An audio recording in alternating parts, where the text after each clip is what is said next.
Meu boa tarde para todos e todas. Hoje é dia 5 de setembro de 2010, domingo. O verbete é o 1682, 4 páginas, 48 elogias e 10 máximos. A verbetógrafa hoje é a nossa professora Dulce, que está ali. É aquela lá que está sempre, ela participa. O tema é Poder da Verdade. A especialidade é Mental Somatologia. Definição: o poder da verdade é o potencial de determinado construto, ideia, experiência, fato, para fato, realidade ou para realidade, impor-se, esclarecendo, transformando ou adequando a pensalidade concisa e consciex, aptas ou predispostas enquanto certeza relativa em dado momento evolutivo.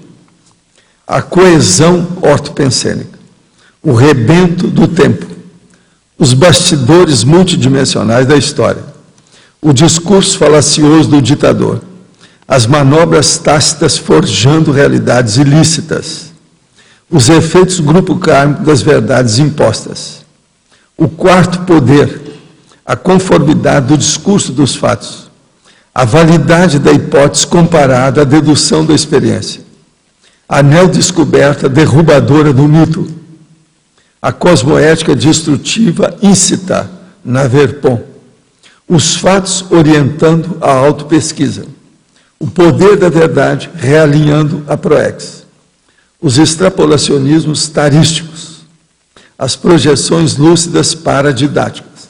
Eu li apenas a metade aqui do material.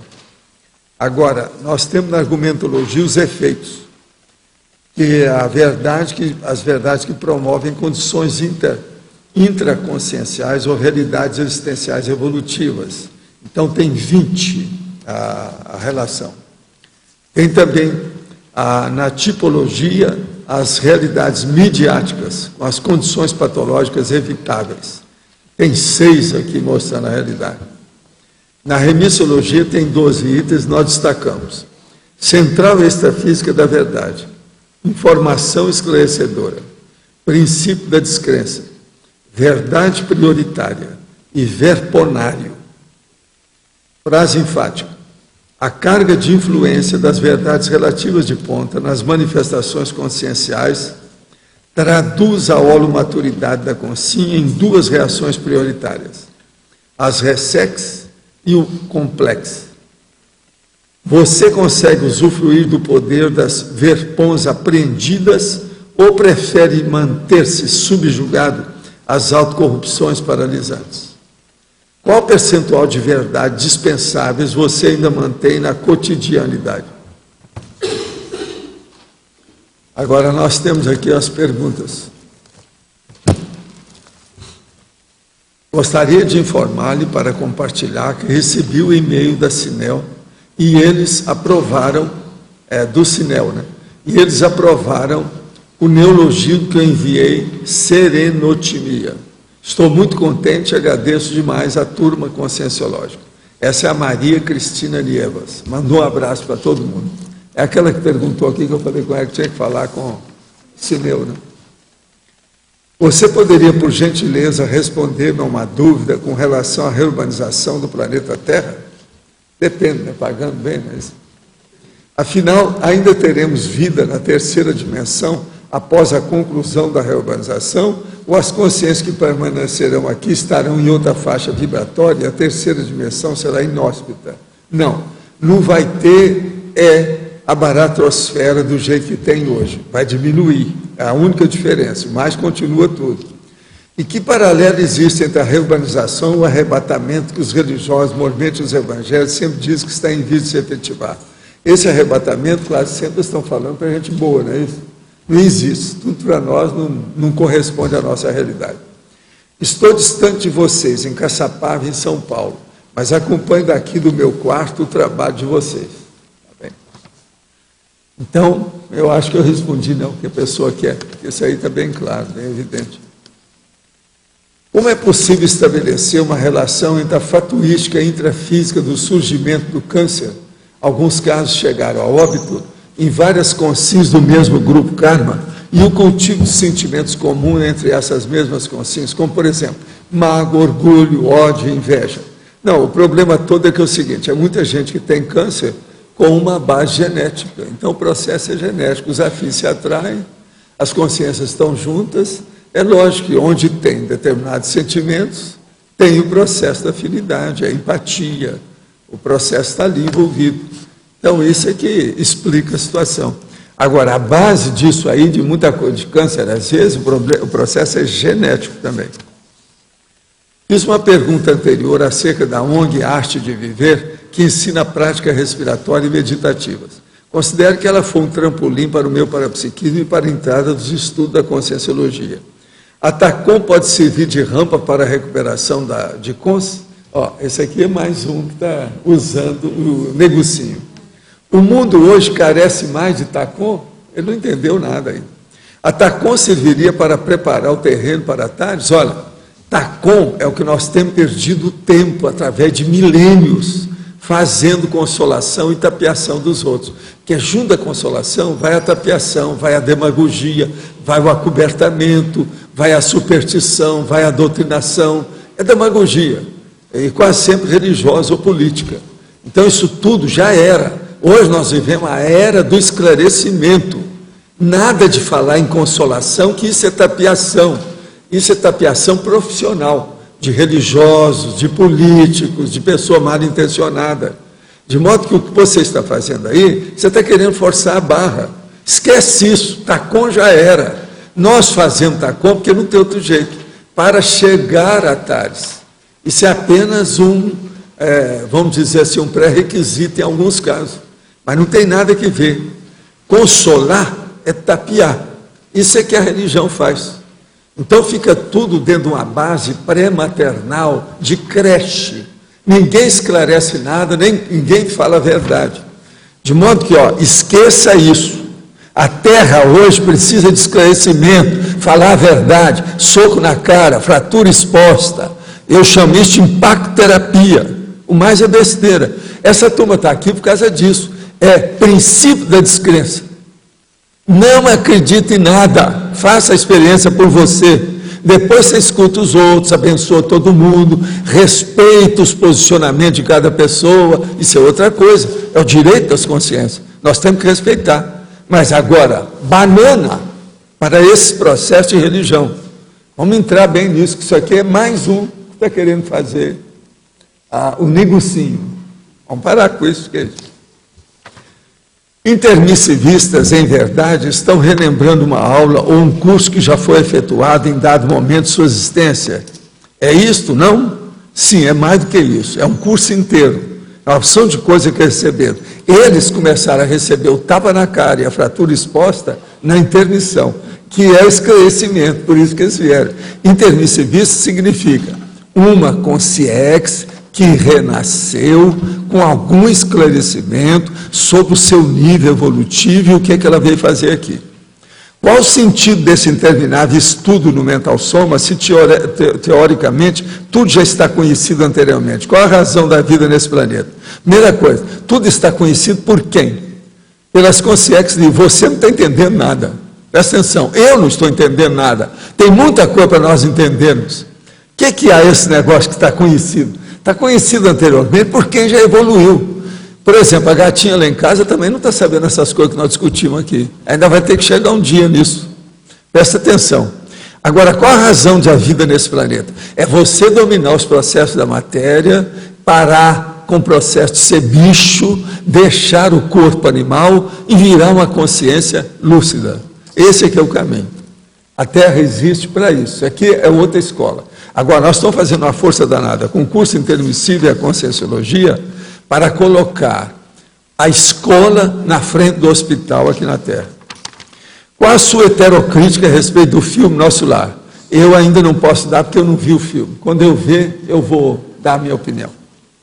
Em Neologia, página 15, o que quis dizer com o poder da verdade jurídica?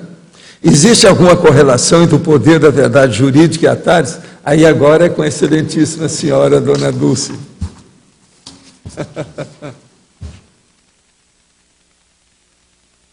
O caso, você está falando na página 15, Neofatologia. Neologia. Sim, neologia. No caso, eu dei como exemplo o poder da verdade jurídica. Você dá um exemplo. você pode ver isso. Na exemplologia, na página 17, eu coloquei como exemplo o veredito de inocência do réu diante da prova cabal. Você não acha que isso é um grande poder jurídico? Eu penso que seja, tá certo? Decide aí vidas, enfim, muita coisa. É verdade jurídica, está certo. Perfeito. É que eu não sabia que, que tinha a neologia esse link. vem da exemplologia. Isso, exatamente. Agora, gente, tem aqui uma pessoa que me mandou aqui, um senhor, que me mandou aqui. Gostaria de mostrar o material, não sei se ele conhece, vocês conhecem o físico Nassim Haramein. Esse físico tem unido, revolucionado as teorias físicas atuais. Basicamente, tem unido e revolucionado as teorias físicas atuais. Basicamente, ele quebra todos os paradigmas da física atual. Eu gostaria que vocês analisassem, pois eu estava fazendo uma comparação com a conscienciologia e tem muita coisa que se encaixa, sem misticismo. Esse homem está unificando tudo que diz respeito ao universo e eu não estou exagerando. Vou deixar alguns links que ele deixou. Eu sei que o Valdo acha uma bobagem a física, a ciência materialista, mas vale muito a pena ver os estudos do Nassim, pois é uma unificação muito abrangente e vai além do campo da física convencional. Nós vamos esperar e dar isso aqui para o Igor. Eu vou deixar aqui para ele, quando o Igor chegar, a gente passar, que aí o Igor fala com o nosso amigo, o Henri também, que eles são especialistas no assunto, para eles dar a opinião deles aqui depois no tertuliário. Se a física já nasceu alguma luz, nem que seja um natimorto ou qualquer coisa, se já deu à luz alguma coisa, vamos ver se deu. Quem sabe, né? Tudo é possível. A esperança é a última que dessoma. Agora, gente, eu estou aqui com uma coisa formidável. É um infográfico número 3, sabe? Que vocês sabem que é o nosso Flávio Monteiro, que é especialista. Ele está por aqui, ele está ali, ó. Agora, veja, esse aqui é muito bom e veja bem, programação existencial. Tem o complexo da ProEx e o complexo da ProEx. O nosso amigo Loche já viu, está muito bem feito. É o terceiro infográfico da série Premissas da Conscienciologia. Já pode ser encontrado na livraria Epígrafe. Primeiro foi o ciclo multiexistencial, segundo o intermissivista e agora ProEx. Se alguém quiser ver, pode ver, mas depois me devolva, porque esse é meu. Agora, o que é que se passa? Na Epígrafe já tem para ver. Vale a pena ver isso. É interessante. Pode. Agora, gente, nós temos aqui uma camisa especial, sabe? A caminhada Amigos do Coração, que está aqui, para vocês ficarem sabendo. Tá certo? Quanto que custa essa camisa? 30 reais. 30 pratas, tá certo? Viu, Valdo? A arrecadação... Se eu for caminhar sem isso, vocês me avisam. Se alguém aparecer lá na caminhada sem essa camisa, vocês me falam, que eu vou conversar com essa pessoa. Meu modo. Viu, Valdo? A caminhada foi hoje de manhã. A caminhada foi hoje de manhã. Ah, foi? Foi. Não, mas eu estou falando agora para frente. Daqui para frente. Hoje de manhã não interessa. Eu quero ver da agora para frente. Se alguém aparecer sem a camisa, me fala. O Henri chegou. Escuta, tem um negócio aqui para você ver para mim, tá? Está cá embaixo. Você desce aqui e pega, por favor. Você e o Igor resolvem esse aqui para mim, que é um processo de física. Eu falo com os meus mestres, abaixo a cabeça, não é assim? É isso? Não, mas é o tal Nassim, você já viu falar nele? Eu já vi falar no cara, mas eu não vou dar minha opinião. Eu espero de vocês que são habilitados. Tá certo? Valdo, só para esclarecer, quem comprar essa camiseta, os recursos vão ser destinados para a trilha via Forestales. A própria trilha para melhorar. Para melhorar lá. Agora vem cá, vocês vão segurar as vacas para ela não avançar na gente. Olha, não teve vaca nenhuma. Isso é muito importante. Agora, a gente fez a caminhada hoje de manhã, Valdo. Foi Senão pode ter a super... disparada das facas. Foi super positiva a caminhada. A trilha é alto nível mesmo, é muito bacana. Tem um pé de amora. Não, ela vale a pena. Um pé de amora que está, assim, esperando as pessoas passarem lá para pegar. As tem amoras isso. todas escurinhas. A amora está chamando o caminhante. É, muito bacana. Bem bacana. Isso é o máximo. Agora, gente, outra coisa. Hoje é dia das mãos talentosas, tá certo? É às 8h30 da noite, 20h30. A duração de 1h30. É a história do Ben Carson. Vale a pena ver que isso aqui é filme que eu indiquei para a turma ver, tá certo? Dizem que quando eu indico que o cinema lá do Marco enche, fica cheio, fica sem poltrona, né? Quantas poltronas tem no seu cineclube? Isso é muito importante a gente falar. Você já sabe quantas tem? Olha, só tem cadeira de plástico, né? Mas quantas são? Não, a gente põe umas 50, 70. Só isso? Depende, só porque o máximo de pessoas que vai é umas 50 mesmo, dá 30 normalmente. Tá. É um cineclube de alto nível, íntimo, muito sério. Obrigado. Agora, outra coisa também que eu queria falar para vocês. Tertúlia conscienciológica, serviço de utilidade pública, dor no peito de origem cardíaca. Eu estou falando hoje porque hoje tem mais gente. Nós precisamos, de vez em quando, falar aqui sobre dor no peito, dor no ombro, dor no braço, dor nas costas. É um monte de gente que está com infarto do miocárdio que a pessoa não trata na hora. Vocês sabem, se demorar, a pessoa vai embora. Então, é necessário ver, quando a pessoa está fazendo exercício, ou está andando, ou qualquer coisa, ou de uma hora para outra, ela começar a sentir dor no peito, dor no ombro, dor no braço, dor nas costas, insistente. Isso pode ser infarto do miocárdio. E o povo não está sabendo. Eu tenho aqui uma opção de dados que os especialistas escreveram aqui, de modo que é preciso ter cuidado com isso. Em 2001, 7 milhões de pessoas morreram de doença arterial coronariana no mundo. É uma amostra a cada 4,5 segundos. Vocês têm uma ideia, tá certo? 4,5 segundos.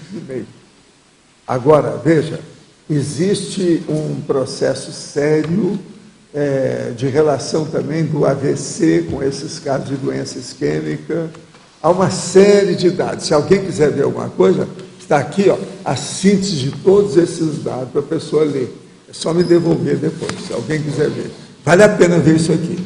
Está super sintético dentro daquilo que é o mais essencial. Uma outra coisa que eu queria chamar a atenção, daqueles dados que eu falo aqui para vocês, é o seguinte: esse tertuliário é uma incubadora de experts em conscienciologia. Cada pessoa agora, nesses próximos dias, é expert em conscienciologia. Hoje é a Dulce. Porque todo dia agora está vendo de outras pessoas. Isso aqui é uma incubadora de experts. Vocês olham bem isso, olha a nossa responsabilidade perante essa realidade. Professor. Agora uma coisa, a Mabel e o Antônio não apareceram não, né? Não tá. Sim. Aqui na letra B. Primeira, página 15, fatologia. Unanimidade inteligente para a Dulce Dal. Pode ampliar para nós? Unanimidade inteligente está na 6ª linha de baixo para cima. Eu coloquei aqui, encadeado com essa questão da neodescoberta derrubadora do mito, e, em seguida, a unanimidade inteligente, né? No caso, é aquela unanimidade baseada em fatos, em parafatos, que vão conduzir, de algum modo, aquele grupo que está participando daquilo a algum tipo de condução evolutiva, né? Algum consenso que leve a um caminho, a uma tomada evolutiva, tá certo? Então, em geral, essa unanimidade inteligente, ela necessariamente tem que ser baseada em alguma coisa ligada com o que é ético, com o que é mais apropriado àquele grupo, tá certo? Obrigado. Clareou para você? Eu entendia que não existia unanimidade. Aqui foi por terra o meu entendimento. Não, Obrigado. É assim, o consenso de unanimidade, é bem falado, a questão do consenso da unanimidade é burra, né? Eu quis colocar que existe uma outra unanimidade que é inteligente, porque é possível que exista um conceito de verdade, e aí, no caso, aquela verdade relativa para aquele momento evolutivo de determinado grupo, que ela passa a ser uma unanimidade inteligente, porque ela é a melhor possível naquele momento. Por exemplo, eu falo assim, vamos ver se é unanimidade. Eu falo assim, o curso intermissivo é bom. Vocês estão de acordo? É unânime isso? Sim. Quem é que está contra? Contra fatos também não é argumentos, né? Obrigado. Eu peguei uma coisa bem clara. Né? Acachapante. Acachapante para liquidar com o assunto, mas é. Quer dizer, em geral, a unanimidade tende a ser boba. Ajuda. É. O que você acha? É unânime? Dulce, e tem essa questão, né? O CO2, por exemplo, polui. O CO2 polui. Isso é uma unanimidade mundial, né? É um consenso mundial. Não, tem uns americanos que dão conta nisso.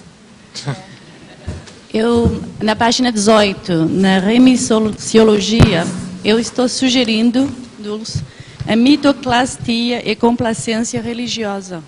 Ah, sim.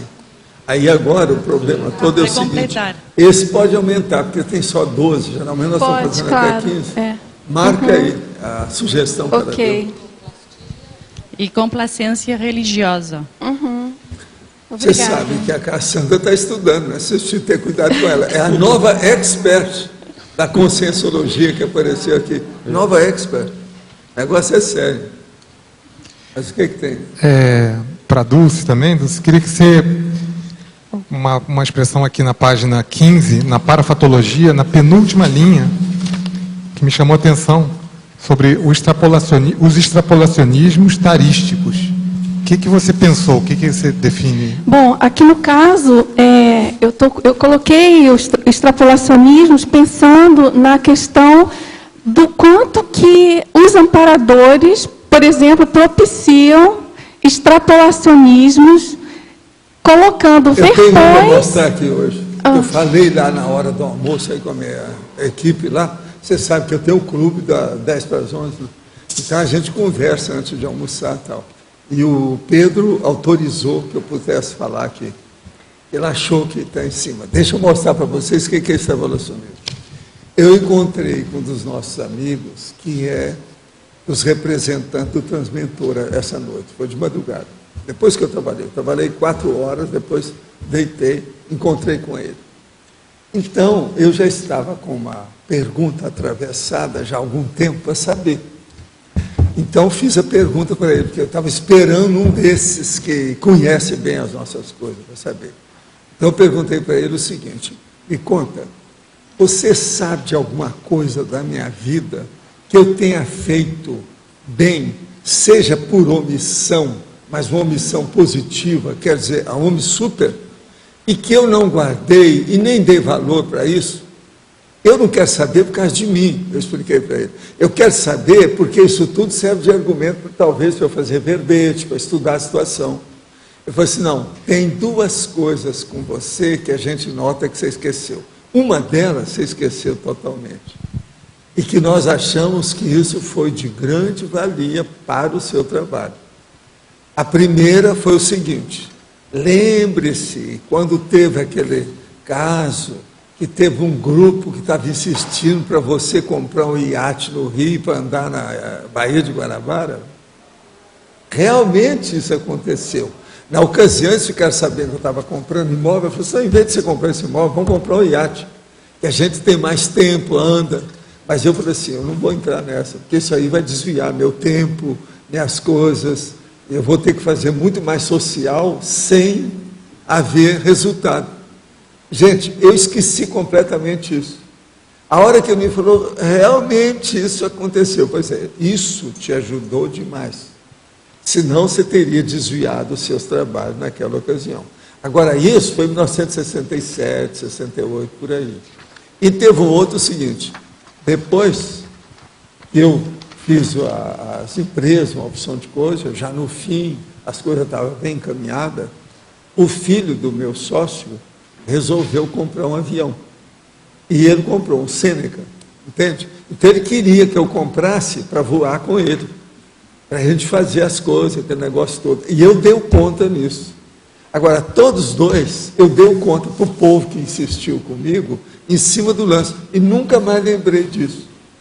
O avião, há pouco tempo, a pessoa falou assim, não, uma vez tem uma pessoa que quis que eu comprasse, eu dei conta. Um negócio, uma conversa rápida que teve aqui.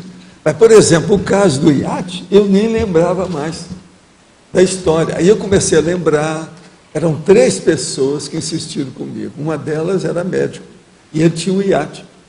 E ele queria que a gente fizesse. Você já pensou, se eu tivesse comprado o iate, teria desviado as coisas todas, porque depois teria que ir com ele para a Anga dos Reis, passar aqueles negócios, lá tinha que ficar vários dias. Eu não queria entrar nisso. E outra coisa, eu sempre gostei do processo do mar, mas sempre tive facilidade com as coisas do mar. Então, você veja bem, isso é um extrapolacionismo para mim. Eu não vi uma coisa boa que eu evitei. Você está entendendo? Um homem super que eu vivenciei e que eu não marquei nos meus dados. Quer dizer, burro, burraldo e burrildo. Quer dizer, eu mesmo. Você está entendendo? Como é que eu não lembrei de uma coisa dessa? Eu que vivo lembrando de tanta bobagem que eu fiz. Agora, de vez em quando eu preciso lembrar de alguma coisa boa que a gente tenha feito.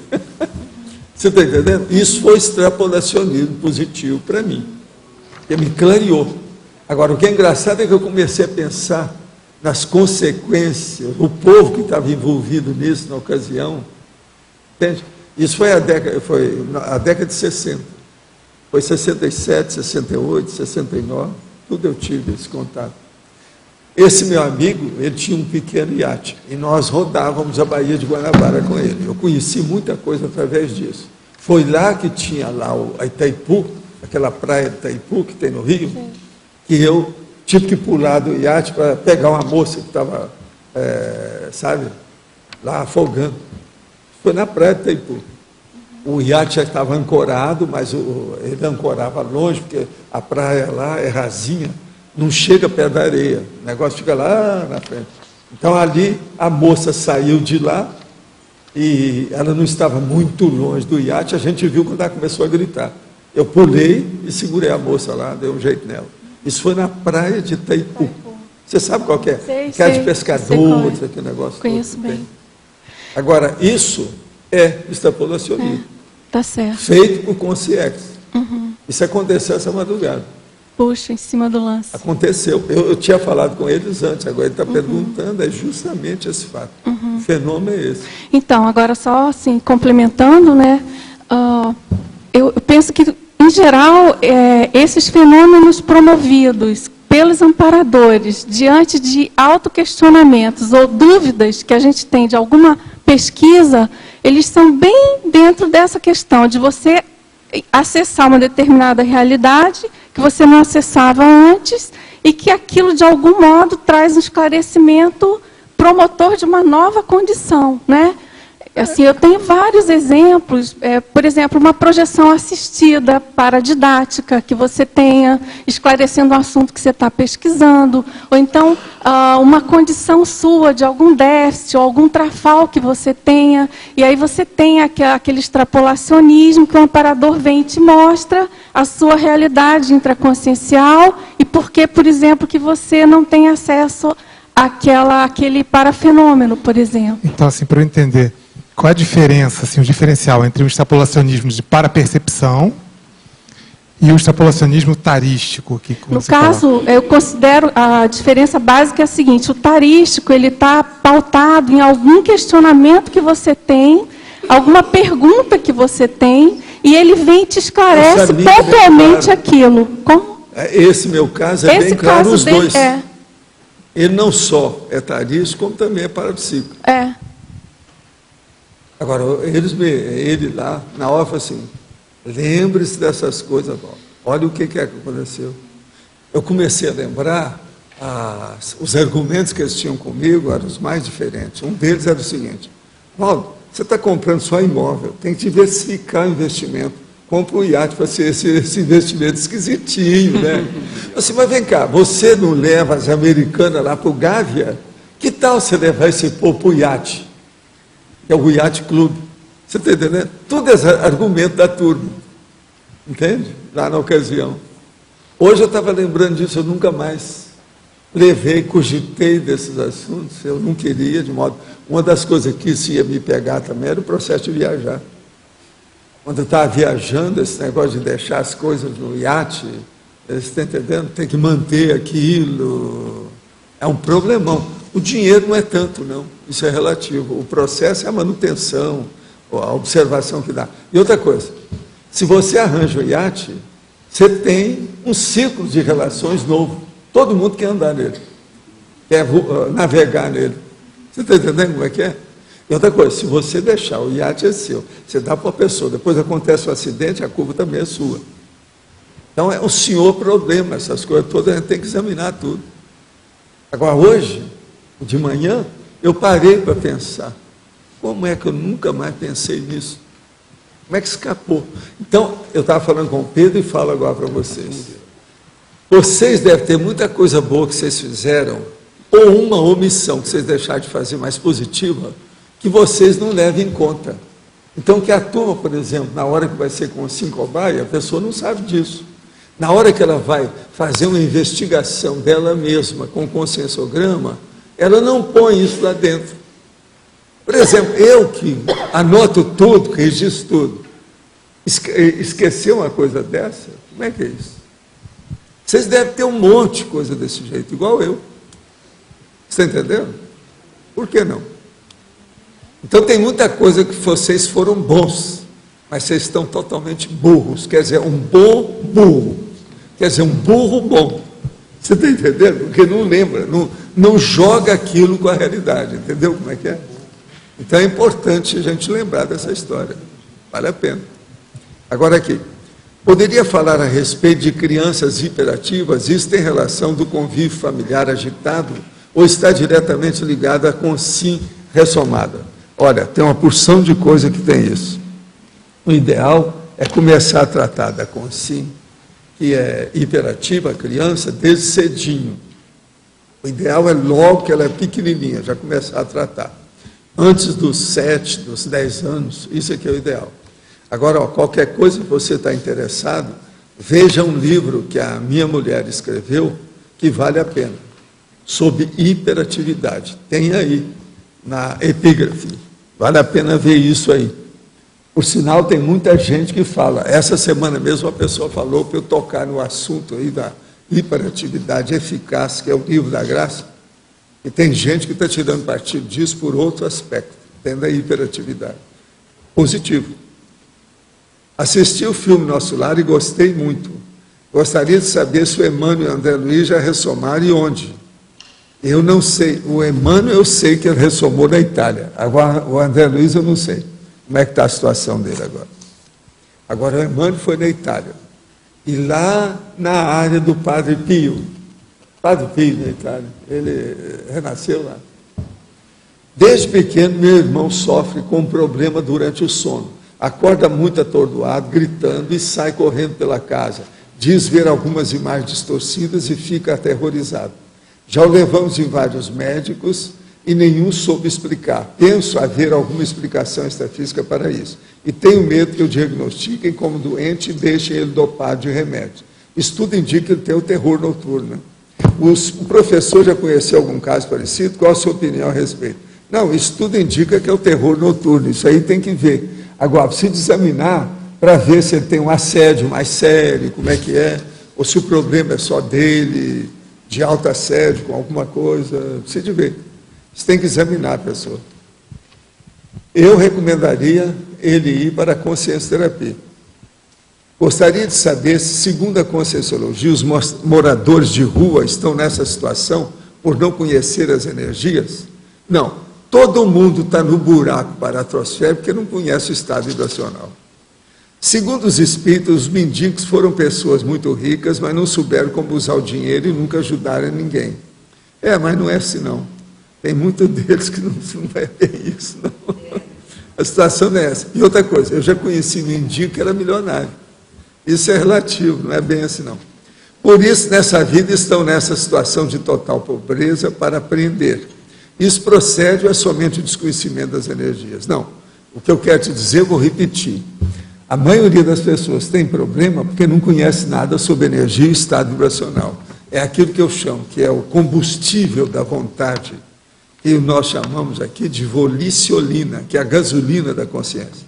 É o que falta nessas pessoas, é isso. Qual a sua opinião sobre a epistemologia anarquista ou método pluralista da filosofia da ciência do Paul Feyerabend?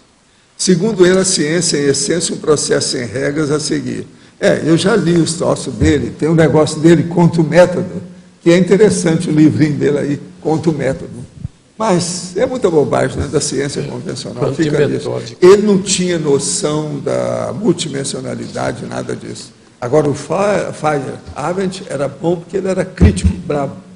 Existe o livro dele que é Contra o Método. Eu recomendo para todo mundo que gosta de física e de debate para ver esse livro dele. Feyerabend. Contra o Método. A filosofia da ciência dele é epistemologia anarquista, sei lá. Alguma coisa assim. Agora, o livro dele, esse do Método, que é o bom. Ele muito interessante. Método, né? Vale a pena. Para a ocasião, ele era muito bom.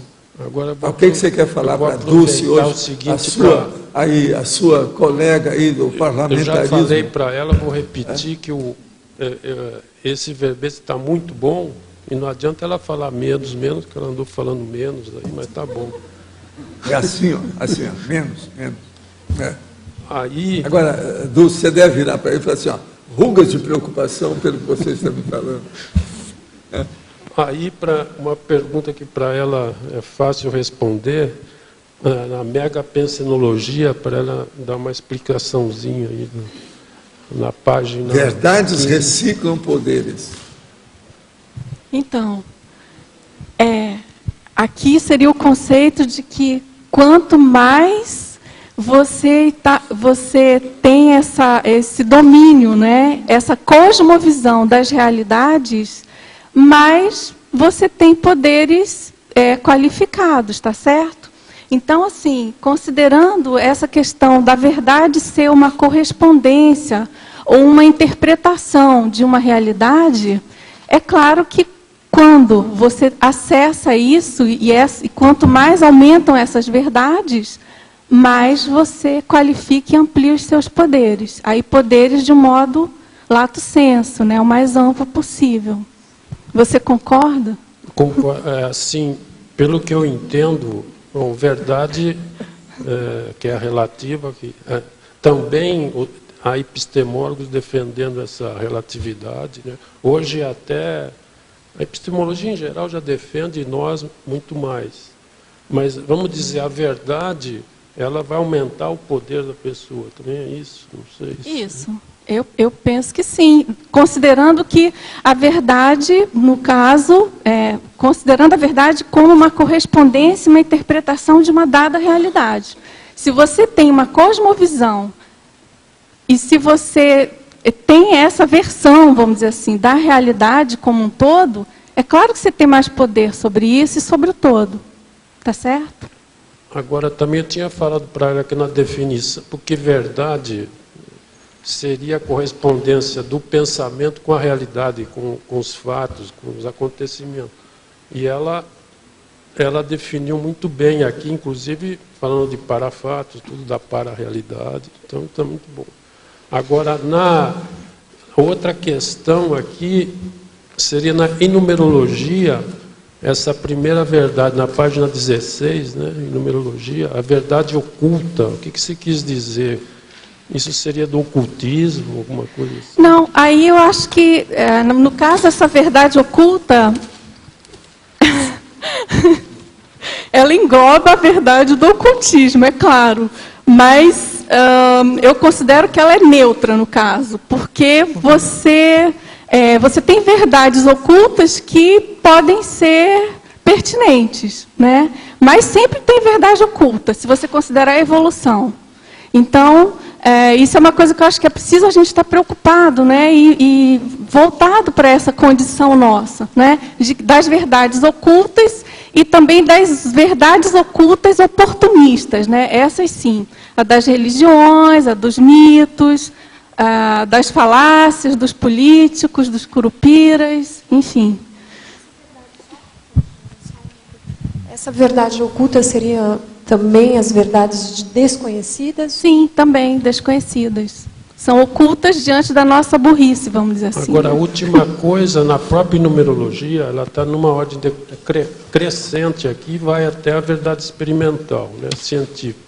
Essa última aqui seria, dá a entender que seria também a verdade da conscienciologia, também, né? Porque... também. Essa verdade experimental, ela sendo científica, ela é sempre relativa e temporária, tá certo? Então, ela é baseada na experimentologia, na fatuística, na parafatuística, e, portanto, ela é sempre relativa, né? Mesmo considerando a questão da ciência convencional, vamos dizer assim, ela está sempre, ela é tida diante de uma experimentação.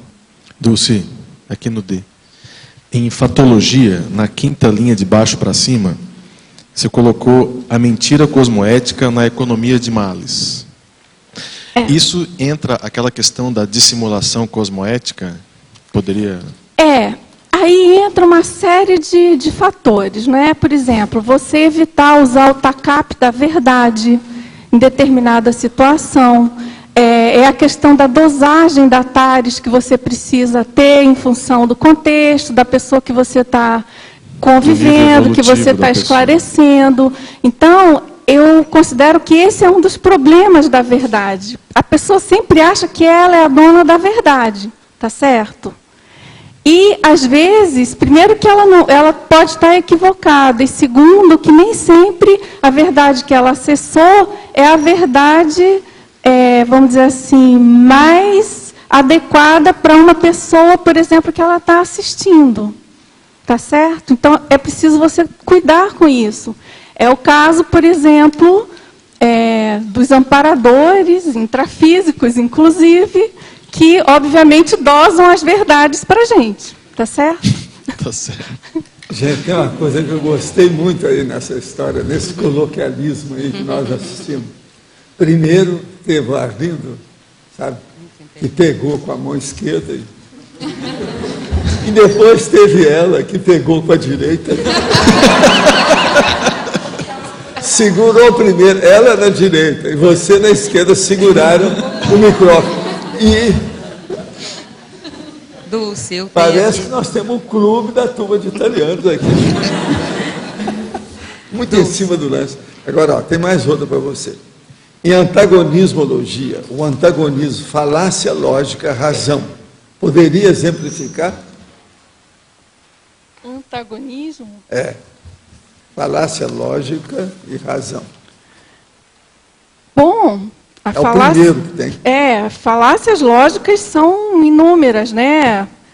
Uma falácia lógica, por exemplo, é o nosso presidente declarar que ele não está fazendo campanha direta e objetiva. Então, se usa vários artifícios de oratória, de discurso, para empurrar uma realidade que todo mundo está vendo que não é. Né? A questão da razão seria você, obviamente, defender o seu ponto de vista utilizando o raciocínio e, vamos dizer assim, alguma coisa mais próxima de uma realidade mais verdadeira, mais verídica. Agora aqui, os verbetes dos tertulianos são para atirar o chapéu. O senhor, o que acha? Atirar o chapéu. Atirar o chapéu. Jogar fora. A respeito disso, eu gostaria de pedir à professora Dulce explicitar os itens da fatologia, os efeitos grupo kármico das verdades impostas. Página 15, quinta linha, de arriba para abaixo. Olha, às vezes vocês estão falando arriba, é a pessoa mesmo que está escrevendo assim, que ela tem base espanhola. Ok. Os efeitos grupo kármicos das verdades impostas. Quer saber? Bom, aí a gente tem os casos explícitos, né, específicos dos gurus, das religiões, dos mitos em geral, que são impostos por um grupo e que são aceitos pelo mesmo grupo, né, pelos liderados, e que todos criam responsabilidades grupo-kármicas. Tá certo? Então, por exemplo, a gente tem aí a questão dos dogmas, não é? Dos dogmas religiosos, por exemplo, das várias religiões, que são verdades colocadas por alguém, aceitas por um grupo e impostas a outras pessoas no sentido de ampliar aquela verdade.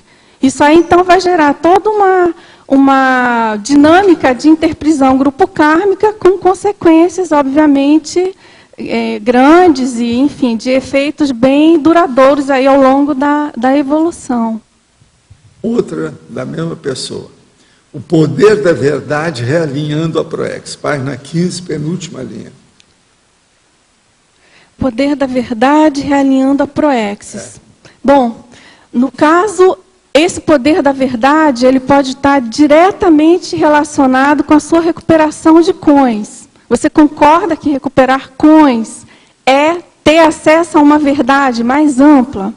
Nesse caso, você pode, por exemplo, ter uma determinada informação ou uma determinada recuperação de coins que conduza você a uma realidade do que você precisa fazer, ou até uma retrocognição que você tenha, e que você consiga, com isso, acessar uma verdade que vá alinhar melhor você à sua programação existencial.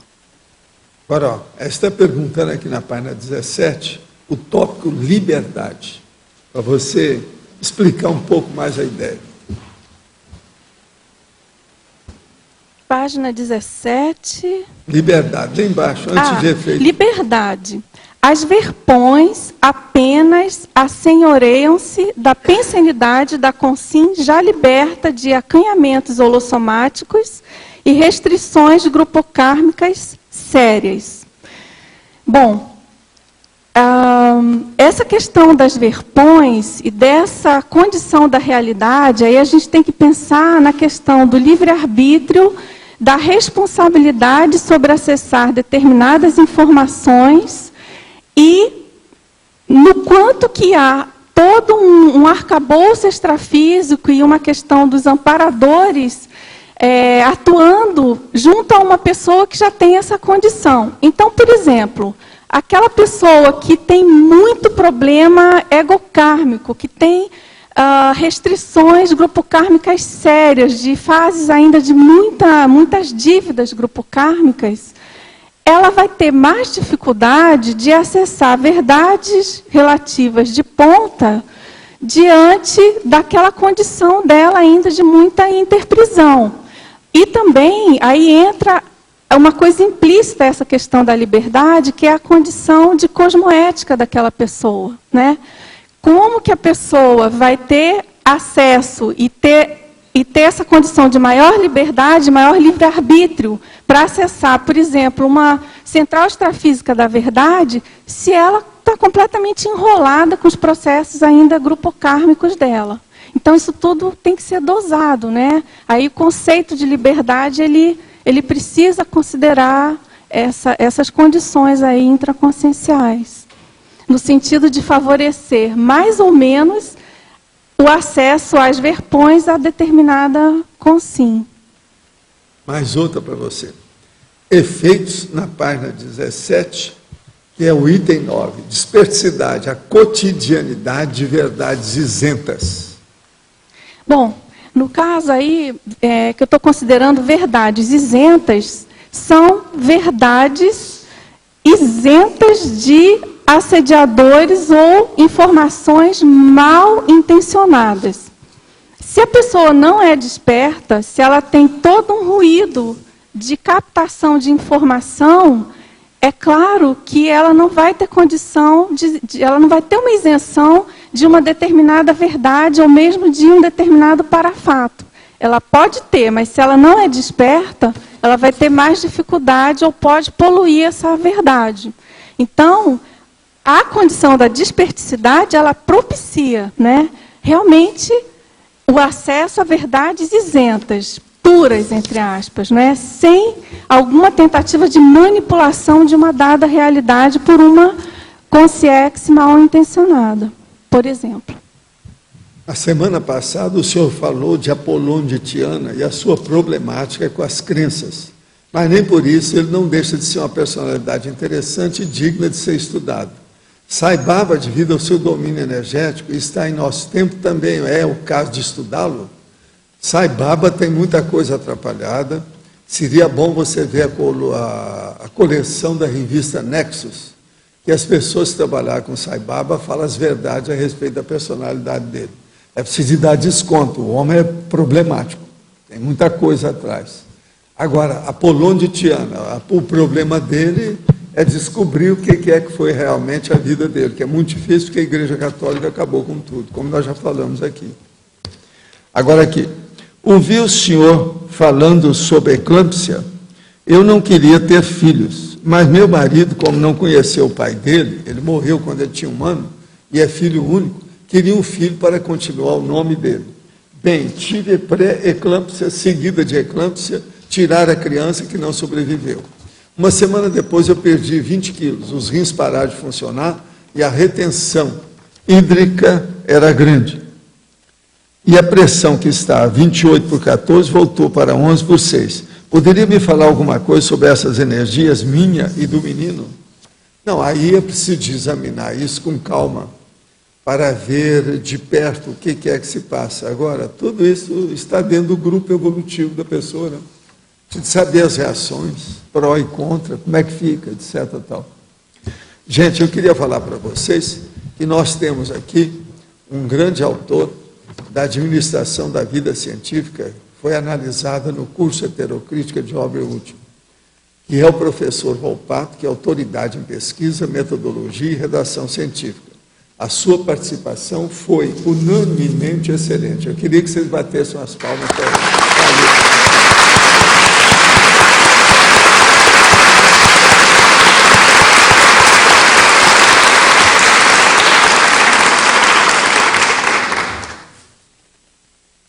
Ô, Antônio, você podia falar alguma coisa do homem para nós, né? Não é todo dia que aparece assim essas personalidades de alto nível. Bom, foi uma grande oportunidade que a gente está tendo de debater a questão da produção científica, né? Então, o convite foi feito. Aqueles que não aceitaram o convite vão lamber os dedos, porque realmente está sendo uma oportunidade muito legal da gente conhecer o Gilson Volpato, né, a experiência que ele tem, né, de ele mostrar para a gente aí como é que é a necessidade de você fazer pesquisa e de você saber fazer essa pesquisa. Então, a pesquisa envolve um planejamento de longo prazo, né? Então, ele está mostrando isso para a gente. Conforme a apresentação dele, a gente identificou a necessidade de fazer um curso de educação científica, né? Porque para a gente saber o que é a conscienciologia, a gente precisa saber bem o que é a ciência, né? Então, ele está nos auxiliando nesse contexto aí. A gente pensou até em trazê-lo uma outra vez aqui para fazer esse curso, e a gente poder aproveitar melhor essa experiência que ele tem. Se vocês colocarem um tapete adequado para ele andar aqui, está tudo bem. Não pode espantar o homem, né? Tem que abraçar o homem, fazer um acolhimento adequado. Eu não sei, vocês estão te tratando bem. Se não tivesse, me avisa, tá? Eu vou tomar as providências. Mas olha, sobre o caso da Dulce, pode falar. Para Dulce. O que é que você tem sobre a forma? Não, está tudo em ordem, professor. Ah, tá. Ela não achou nada, está com medo. O que mais? Não, é uma dúvida aqui. Na trinomiologia, página 16, o último que você colocou aí, Dulce, o trinômio visão, versão, verdade, você quis colocar como uma literação? Visão, versão, verdade. Mas ele não chega a ser uma literação. Não chega a ser, né? Não teria chega. que ser mais o VE. Até porque eu fiquei pensando o seguinte, do ponto de vista, acho que o mais indicado em vez de visão seria percepção, né? Que a partir da percepção é que a pessoa ela faz a interpretação dos fatos, que é a versão dela. Por isso que eu mas perguntei. também é a partir da visão que ela tem das coisas, né? Tá certo. É a visão ampla, assim, Não, é essa visão que eu né? falo, em monovisão, cosmovisão, tudo nasce daí. Tem isso. Agora, a literação, se a gente colocar que aqui é a literação, a turma reclama. Eles querem que seja tudo bonitinho. Ser visão. Estão exigindo que o negócio seja 100%. E outra coisa, eu não falei nada com a Valana, porque se for com a Valana vai ser pior, vai ser mais bravo. Dulce, Linha Dulce, dura. eu tenho aqui uma Diga, pergunta, Mar. né, uma dúvida mesmo. É na frase enfática, por que você preferiu usar ressex e complexes, quer dizer, a reciclagem existencial, que ainda pode ser superficial, e não a reciclagem intraconsciencial?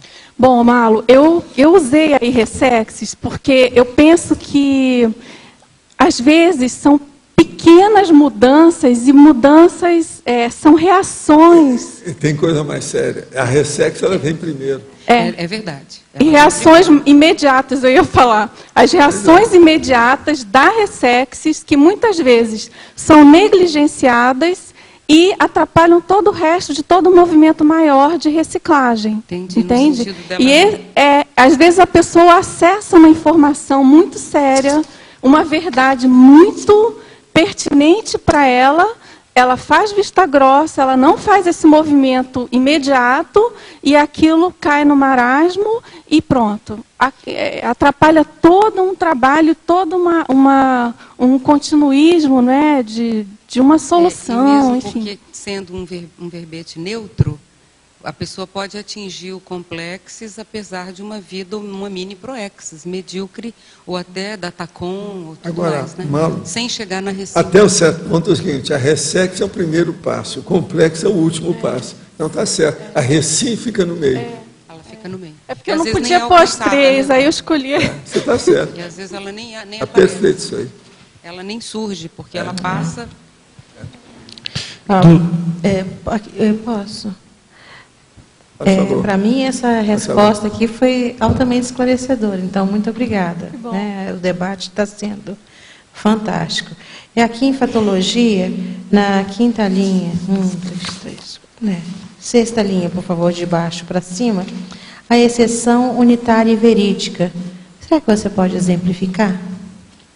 Ou explicar melhor um pouco?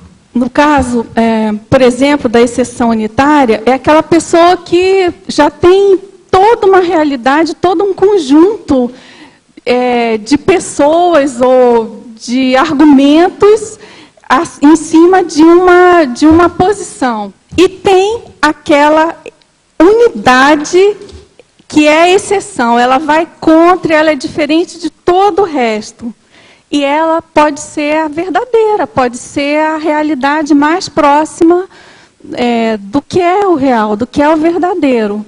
Então, essa questão tem a ver com aquela colocação, até que já foi feita uma pergunta, né, da unanimidade inteligente. Você tem essas duas condições quase antagônicas que convergem para alguma coisa homeostática. Né?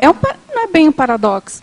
Às vezes, você tem a unanimidade inteligente, sim. E, às vezes, você tem aquela unanimidade que precisa de uma unidade para virar o jogo e mostrar uma realidade, de fato, mais verdadeira.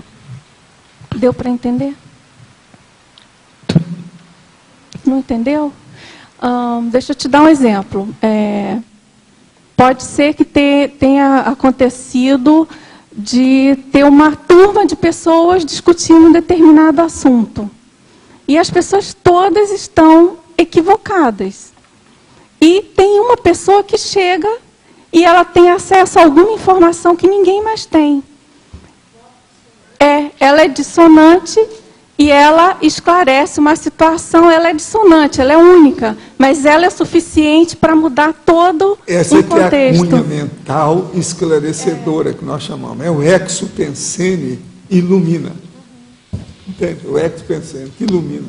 É o positivo. Dulce, aqui atrás de você. Na página 17, liberdade, eu sei que você já falou sobre isso, mas tem uma coisa que eu não entendi ainda.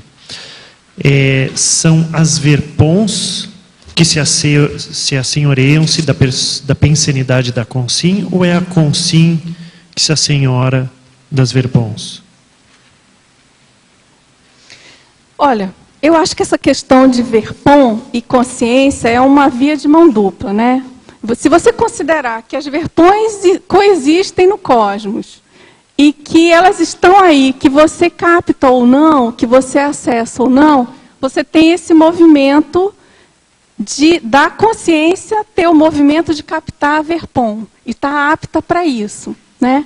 Aí você tem também um outro movimento que é o contrário. Por exemplo, de você ter uma consciência amparadora que ela vai estar, vamos dizer assim, imbuída da verpom e que ela vai, ao contrário, ela vai estar colocando ou informando para a gente, para a consciência, uma determinada verpom.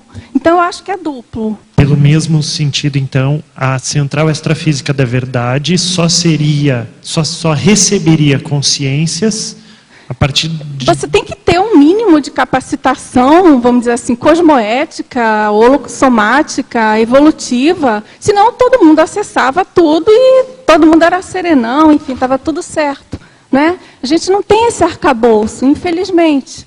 A gente tem muitos problemas, tem a questão toda emocional, enfim, inúmeros problemas que nos inibem de acessar essas realidades, tá certo? Ok, uma outra questão que eu gostaria que você falasse mais.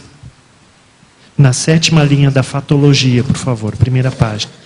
A validade da hipótese comparada à dedução da experiência. Pode falar um pouquinho mais, por favor? Tá.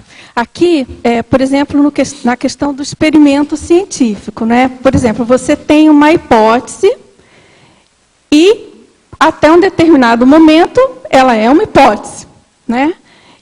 Uma coisa é você ter essa hipótese, outra coisa é você ter essa hipótese confirmada a partir de uma dedução de uma experiência que você já pôde confirmar, né?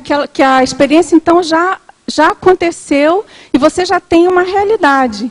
Então, essa questão da hipótese, ela muda quando você tem a confirmação experimental, né? A demonstração. A demonstração. Técnica liquida com a hipótese, ou esclarece. Às vezes, dali é que nasce a teoria. Vai nascer uma lei, um corolário, alguma coisa de princípio, tudo vem daí, né? Agora, o problema é a falseabilidade, ou a falcialidade do processo da hipótese.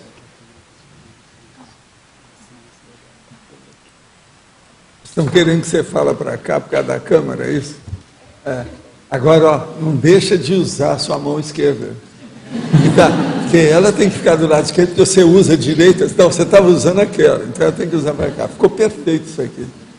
Sabe como é que é? E não tem gente aqui, eu posso... É a técnica, né? Italiana. A italiana do Alcatipane, está dando certo, está certo? Dulce, aqui no ar. Sim. Aqui no 4º item da fatologia, os anais indestrutíveis do cosmos. Tem como falar um pouco mais sobre isso? Bom, essa expressão é do próprio professor Valdo, né? Está contida aí na enciclopédia da Conscienciologia, e a informação que a gente tem, né, a ideia que a gente tem, e isso, para mim, eu considero que é uma informação inata, né? Para mim, isso é uma ideia bem pertinente, que você considera que qualquer fato, qualquer parafato, ele nunca vai se apagar em relação à realidade do cosmos como um todo. Ou seja, os seus atos, em determinado momento, eles vão estar se perpetuando no que se refere ao cosmos como um todo. E isso é indestrutível. O que você fez, o que você foi em determinado momento, é indestrutível. Ninguém nunca vai apagar isso, nem ninguém pode voltar ao tempo e querer mudar o que já ocorreu. Tá certo? Então, em relação à verdade, é muito interessante esse conceito, né? Porque justamente os anais indestrutíveis, eles revelam e eles, vamos dizer assim, eles englobam, né, as realidades e as verdades de determinado isso aí é que momento. corresponde àquilo que o Jung quis dizer sobre o inconsciente, Coletivo. Só que nós temos aí o inconsciente pessoal, que são os anais pessoais da pessoa, que é a holobiografia que ela tem, a paragenética dela. Então a coisa fica mais clara se pensar por aí. Esse é o caminho. Certo? Quem mais está com o microfone aí? Vamos ver. Que a Dulce, você sabe, Dulce quer dizer doce, quer dizer, Valdo, ela aceita qualquer peroração aqui no D, de vocês. aqui no D de dado, aqui atrás. Aquela pergunta que eu fiz sobre a mentira cosmoética, eu toquei no assunto da situação da dissimulação cosmoética. Essa técnica de dissimulação cosmoética, como trabalhar com ela? Como se desenvolver na assistência a uma outra consciência? Quais são os critérios que você utiliza para aplicar essa técnica? Essa pergunta é para o professor Valdo. Você quer falar sobre a dissimulação? Dissimulação cosmoética. O caso todo é o seguinte, por exemplo, às vezes é necessário que você se apresente como ignorante para você fazer o rapport com a pessoa. Se você entrar muito por cima, ela não vai escutar nada que você está falando. Você entra por baixo que dá certo. Isso é dissimulação. Por exemplo, você conversar com uma criança ou com um jovem que não tem muita experiência, às vezes você tem que dissimular também, ficar na mesma conversa dele, falar na mesma linguagem, entende? Usar, às vezes, uma expressão de gíria do momento. O problema todo é preciso ver a cosmoética da sua intenção para você agir assim. Mas, às vezes, é necessário. Por exemplo, você, na sua condição de médico, Pedro, são médicos. Nem sempre nós podemos falar tudo na hora que a pessoa está exigindo que fale. Tem que esperar a hora certa, as coisas tudo com calma. Às vezes a gente sabe, mas não pode falar. Isso é dissimulação. Então, veja, há um problema da mentira e há um processo da omissão da verdade. Isso é diferente às vezes. Mentira mal intencionada, etc., tal, é uma coisa. Agora, você omitir uma verdade numa hora imprópria, às vezes, é uma assistência que você está fazendo. Agora, oportunamente, tem que surgir atalhos, que é o esclarecimento. Isso tem que ser esclarecido. Agora, às vezes, você sabe, se a gente falar certas coisas realisticamente com a pessoa, aquilo que está falando do infarto do miocárdio pode ocorrer na sua frente, isso é um perigo. Valdo, a camuflagem do serenão está na base disso, né? Todo o anonimato serenão é baseado nisso. Na dissimulação cosmoética, camuflagem terrível, cosmoética. É o jeito. E outra coisa, às vezes também é para não fazer o estupro evolutivo da pessoa. Porque nós podemos fazer.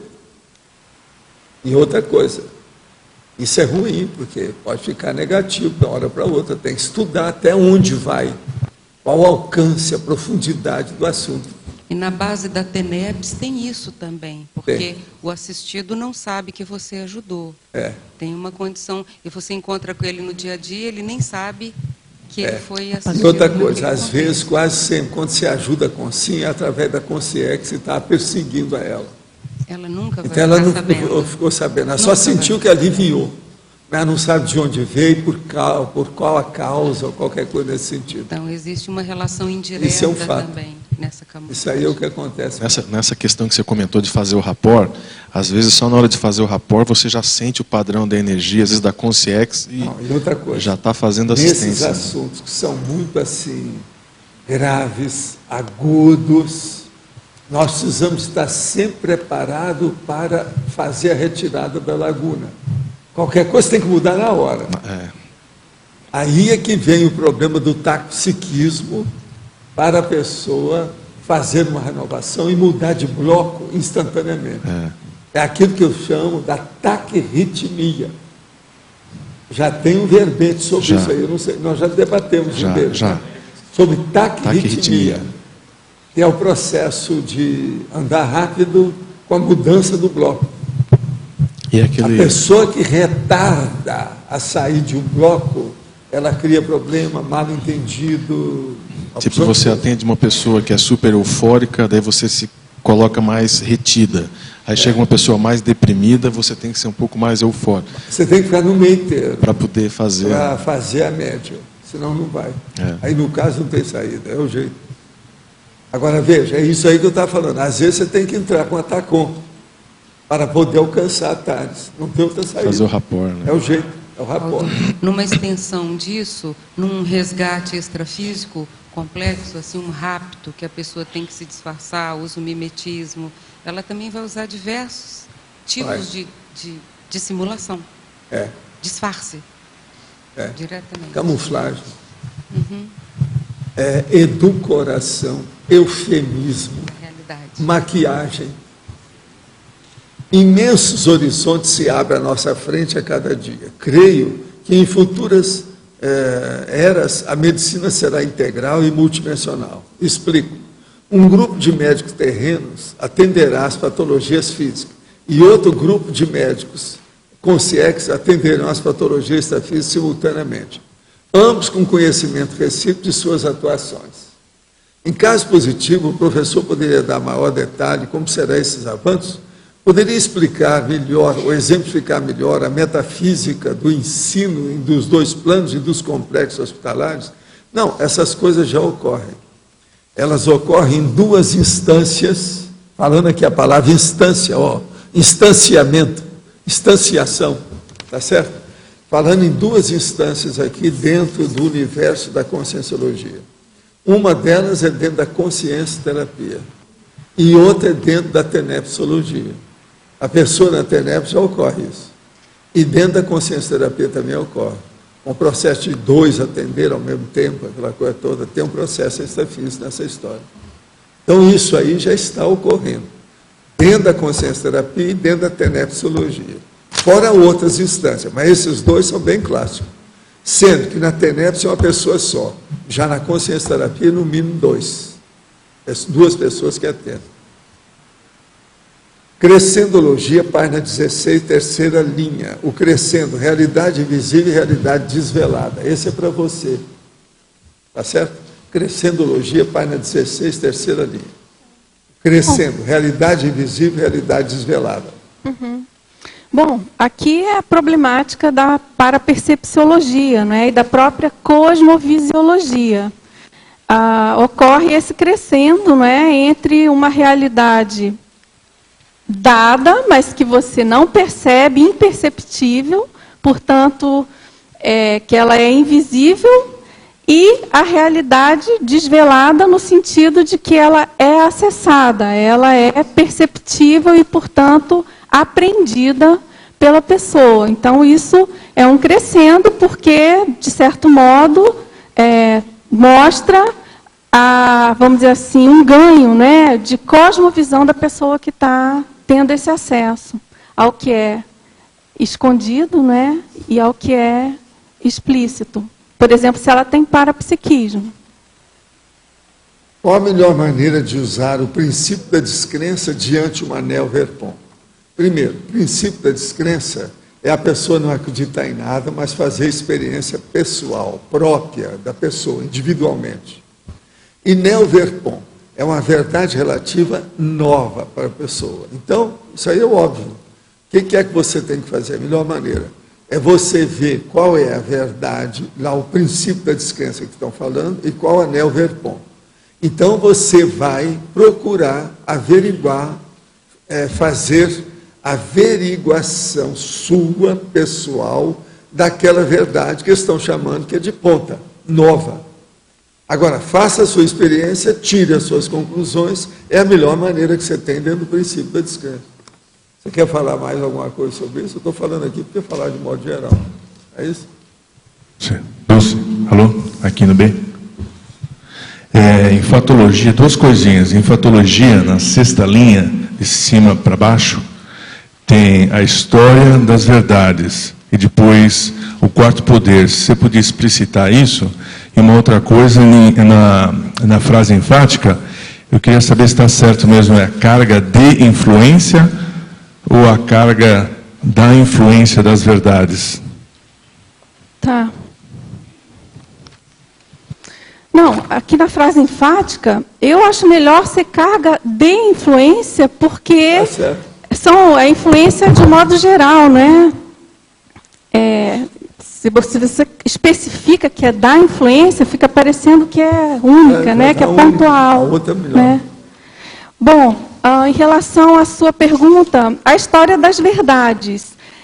A gente sabe que a historiografia, a história em si, ela é contada em cima de verdades feitas por algumas pessoas, são as verdades oficiais, né?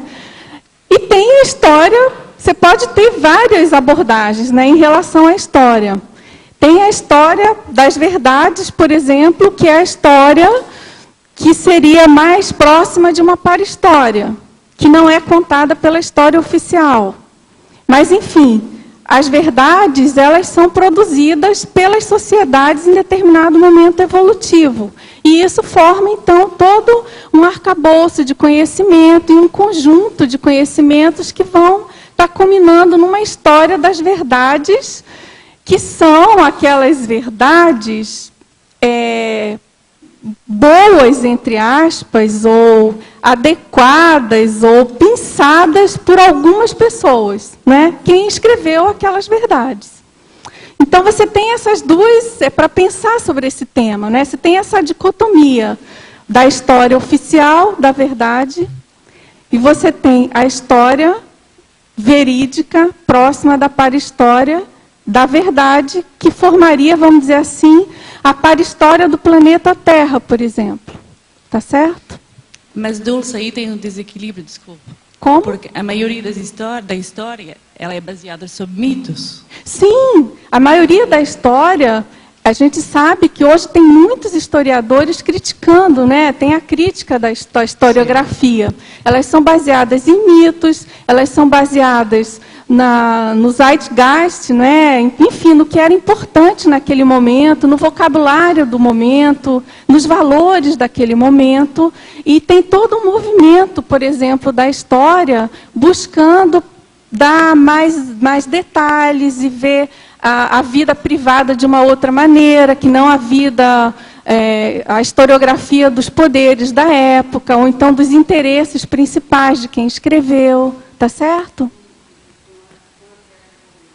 A história vira do avesso, porque a pessoa é testemunha ocular, né? Eyewitness. Ela sabe o que aconteceu porque ela estava lá. Então, ela reconta a história. Quer dizer, hoje já tem os historiadores refutando muitas verdades mentirosas. E depois vem a outra geração de historiadores retrocognitores que vão corrigir a história realmente como ela aconteceu. Né? Exatamente.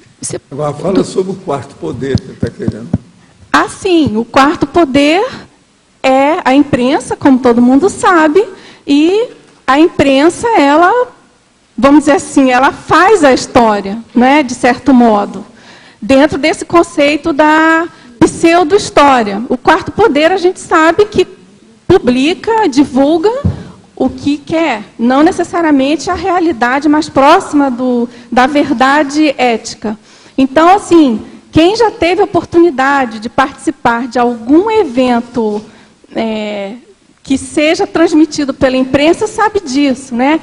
Eu, por exemplo, já trabalhei em grandes empresas e tudo, e naquela época, assim, conglomerados financeiros, por exemplo, e naquela época era muito interessante, porque assuntos de economia e revistas especializadas, então, eventualmente, por exemplo, saía na imprensa notícias de realidades que eu tinha vivenciado.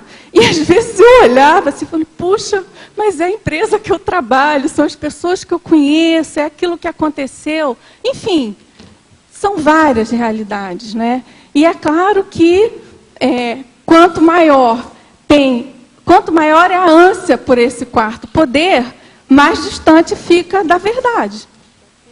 Quarto poder, eu fui vítima dele em 1964, durante quase 5 meses, através do processo da materialização de Uberaba. Eles fizeram a tempestade publicitária para acabar com tudo para poder vender a revista. Quer dizer, aquilo me deu uma lição para o resto da vida. Eu sempre coloquei um pé na frente e outro atrás. Banquei o mineiro, super desconfiado em qualquer coisa de mídia, tudo quanto é tipo. Você só pode confiar depois que a coisa foi realizada, que você sopesou tudo, porque não pode. E outra coisa, fizeram aquilo tudo pela influência do poder maior, do dinheiro e do poder político que eles tinham na mão. Eu não tinha nenhum processo de defesa, escudo nenhum para falar, nem nada. Eu fiquei calado até o negócio passar. O que você ia fazer? Agora, uma vergonha. Para mim, na minha vida, foi o pior escândalo que eu passei, assim, criado pelos outros, pela imprensa marrom, como nós chamamos, que é a imprensa marrom. Então, o quarto poder, existe isso da imprensa marrom. Por exemplo, esse ano, que é ano da eleição, o que tem mais é a imprensa marrom. Eu mesmo já trouxe aqui jornais que apareceram de uma hora para outra. Começa a pulular, sabe? Aonde tem qualquer tipo de plantação, viu, Érica? Aparece jornal. É jornal semanal, jornal não sei o quê, a maioria é diário, sobre um candidato, sobre aquilo. Aquilo dura pouco, tudo é fogo de palha. É um blá, blá, blá, é um oba-oba. Até uma temporada. Isso tudo também faz parte do quarto poder. Professor. Voltando à fatologia, então, os bastidores multidimensionais da história, não seria melhor pôr a história desmitificada? Como? A história desmitificada. Segunda linha. Segunda linha da fatologia. Acrescentar desmitificada. Ah, pode ser, pode ser. Põe aí, a desmistificação, Rosa, a gente pode... Eu pensei em abrir um item mitologia. Achei que caberia. Eu já tinha pensado nisso, que uma sessão mitologia aqui. Aí a gente pode inserir. As campanhas difamatórias talvez fosse uma chamada interessante. As infâmias. É isso que o Valdo acabou de as falar. calúnias. Campanhas uma vergonha, difamatórias, né? Agora, atualmente, esse negócio está pior pelos blogs, né? Os blogs são os piores que tem. O blog é lixo mental total. É aquilo que eu falei, o negócio. Menstruação, fecaloma e diarreia mental. Valdo, posso dar um Fora exemplo? outras coisas que as pessoas têm. Isso é um fato. Isso é um fato. Eu recebo clipping, né, de assuntos relativos à conscienciologia. Então, eu recebi um agora bem pitoresco, uma pessoa tinha metido o pau na conscienciologia. E o dono do blog estava defendendo, ele dizia, não, eu acho que você exagerou, eu respeito todas as religiões, inclusive a conscienciologia. Tem de tudo isso. A vida é dura. Gente, entender as coisas com as noções mais profundas não é para qualquer um, tem que parar para pensar. As pessoas hoje pensam muito rápido, erradamente. O negócio é que ter taxpsiquismo, mas pensando corretamente, é muito difícil. Todo mundo se precipita para pensar, muita gente assim, e chega a conclusões erradas. Meu marido faz TENEPS mais ou menos há um mês, e ele me pediu para realizar um arco voltaico, pois não sente seu amparador, só sinaléticas timpânicas no ouvido esquerdo. Pois ser mais sensitiva que ele, percebia em minha psicosfera várias consciências, como se estivesse em fila, enviando energias de amor incondicional. Sensação nunca sentida por mim em minha vida. Relatei o fato para ele e disse que, por telepatia, enviaram a seguinte mensagem: bem-vindo a bordo, estamos aí. Ele não acreditou, mas ficou todo bobo. No dia seguinte, recebeu um presente, ficando em euforia durante umas 12 horas. Riso incondicional e energia de bondade e amor puro. Seria uma trégua? Um extrapolacionismo? Olha, o problema é o seguinte, ele está nos 6 meses da TENEPS. Tudo pode acontecer. Fica de olho. Fala com ele para anotar tudo. Esse é o caminho. Você falou que foi atacado pela Concierge Elliot, que estava 8 séculos na interdição e que ele se tinha armado de muito ectoplasma. Como foi que ele chegou até o CAE com tanta energia? Quando ele atacou, você estava projetado? Por que ele atacou você? Ele foi resgatado pelos amparadores? Por onde ele anda hoje? Não, o caso é o seguinte, às vezes, os amparadores mesmo é que trazem os mega assediadores e abrem caminho para eles, que é o jeito da gente parlamentar, para a gente ter contato, ter o caminho, aí, o encaminhamento dessas pessoas. Isso tudo faz parte do serviço. Outra coisa, você não viu tudo que é que eu falo aqui. Desse povo todo que tem aqui, que aparece no tertuliário, tem uma pessoa que é mais assediada do que todos eles. Essa pessoa sou eu. Eu sou mais assediado porque estou liderando um trabalho que precisa de muito assédio. Se não tiver, está danado. Como é que a gente vai acertar se não tiver assédio? O processo da enciclopédia exige essa assedialidade e a desassedialidade, que é para a gente aprender como é que é. Senão, o que é que eu vou falar disso? Se eu não passar por isso, como é que fica? Então, o mais assediado que tem aqui sou eu, tá certo?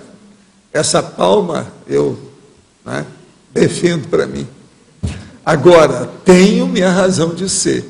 O problema todo de assédio é o seguinte, isso faz mal ou faz bem? Comigo isso não está fazendo muito mal nenhum. Agora, tem gente que só 1/100º disso já cria um problemão. Então, cada um tem que se virar e ver como é que faz com isso. Agora, assédio é uma coisa que ninguém está totalmente isento. Nós temos que ser iscas interconscienciais, assistenciais, conscientes. E não isca inconsciente ou boboca que fica aí servindo de esponja dos vampiros de tudo quanto é jeito e não vê o que está acontecendo.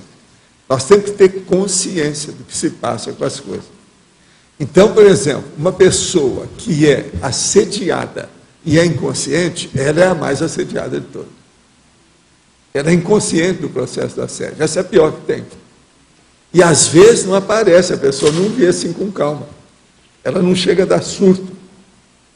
No entanto, ela é assediada, está jogando a vida toda no buraco, o negócio está indo tudo, o carro está indo para o brejo, e ela não sabe. Isso é o pior que tem em matéria de assédio. É a inconsciência, a imaturidade, a inexperiência. É a pessoa não ter lucidez, autoconsciência dessa realidade. Professor, Sim. aqui, Alzira. Professor, no livro 700 Experimentos, no item camuflagem, o senhor coloca assim, apagando de vez a própria história pessoal ou a autobiografia, o serenão tira o seu próprio nome da circulação em uma camuflagem evolutiva. Apaga as próprias pegadas através do atacadismo consciencial magno. Como é que é esse atacadismo consciencial magno? É porque ele começa a fazer as coisas para muita gente simultaneamente. Porque muitos desses serenões, eles trabalham em continentes, eles não trabalham num país só, eles trabalham num continente inteiro, para você ter uma ideia. Então, essa cosmovisão dele, aquilo dilui. É igualzinho, por exemplo, você chegou e auxiliou a cidade inteira. Ninguém sabe de onde veio aquele auxílio. Aquilo não foi especificado, é o que eles fazem. Então, ele faz de uma maneira cosmovisual, grande, ampla, panorâmica, abrangente. Entende? Então, isso dilui tudo. Desaparece a presença dele. E como é que ele vem apagando a própria holobiografia? Como é que é através desse processo? É aquele negócio. Existem várias situações que eu tenho falado aqui que a gente tem que levar em consideração.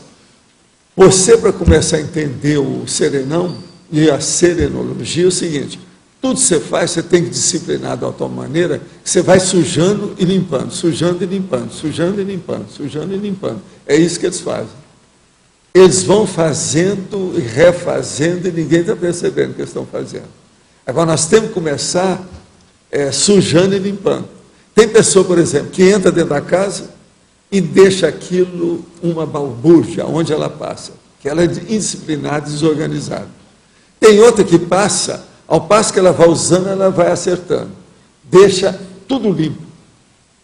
Você entendeu? Esse é o caminho da serenologia. É assim que nós entendemos. Então, uma pessoa, por exemplo, ela é muito desorganizada e fica estudando o processo de serenão.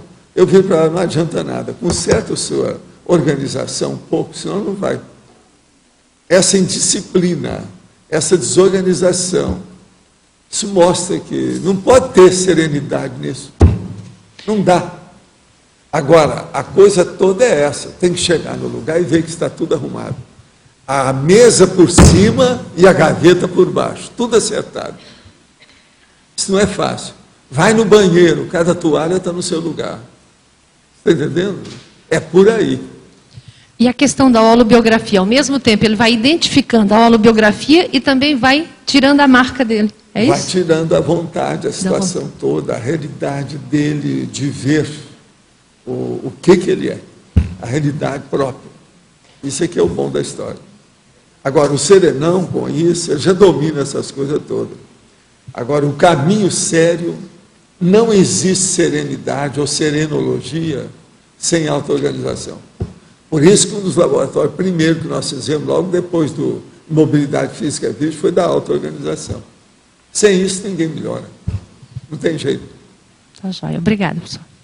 Valdo, o caso do Apolônio de Tiana, por exemplo, em que outras pessoas contribuíram para apagar a história dele, isso pode ser um benefício no contexto dele? Até um certo ponto pode ter sido. Agora, o problema do Apolônio é complexo pelo seguinte: ele era uma pessoa que, na época, exigia que se viajasse demais para fugir das contingências. Está entendendo? Das pressões do Zeitgeist, do local, daquela nação, daquele período, daquela cidade, daquela, entende? A polis do lugar. Aquilo tudo era um problemão na época.